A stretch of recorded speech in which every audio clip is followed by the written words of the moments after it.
The plan of deifying the beings. BD number 6336. August 19, 1955, my plan of salvation covers infinitely long times, the plan of redeeming the fallen spirits, the deification of the created beings which once made a wrong decision of will and which therefore require an infinitely long time in order to align their will correctly because they completely changed their nature into something entirely opposite to me and yet shall nevertheless become my image again one day. The process of this transformation or regeneration necessitates an infinitely long time, because it must take place in lawful order, otherwise it would result in unavoidable chaos and the ultimate goal would never be reached. The fundamental law of my eternal order is and will remain love. Hence, a return to me can only be achieved if I give all fallen spirits, all those which have become imperfect, the opportunity to practice love. And practicing love means being of service. Consequently, I first had to create the opportunities in which the fallen spirits were able to serve actively. I had to create something which enabled these fallen spirits to contribute towards its emergence and maintenance, in every possible way. And so I conceived creation as appropriate for this purpose.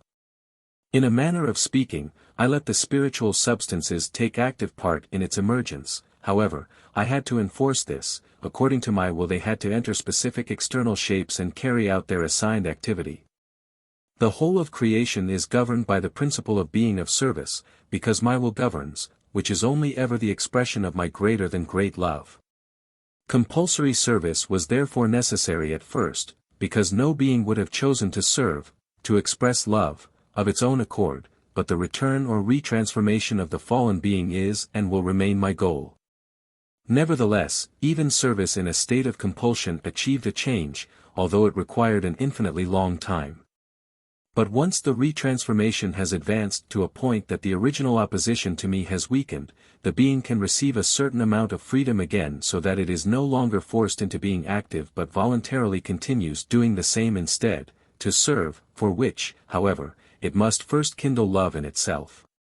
The purpose and goal of the whole process of development is, that its will shall take the right direction now, that its thoughts, intentions and actions are only determined by the principle of love, that the retransformation into love is proven and thus the being's deification takes place, that the goal I set the externalized spiritual being has been accomplished, that the created being has voluntarily shaped itself into my image, into my child. Yet during this infinitely long period of development the being passes through countless phases which one day it will be able to look back upon when, in a state of light, it is capable of grasping the sheer magnitude of my plan of salvation.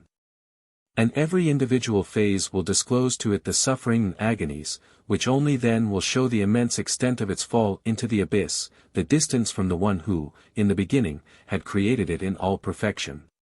Only then will my love, wisdom and omnipotence be revealed to the beings, and only then will the upsurge of their love for me engulf them and they will become completely immersed in my flow of love.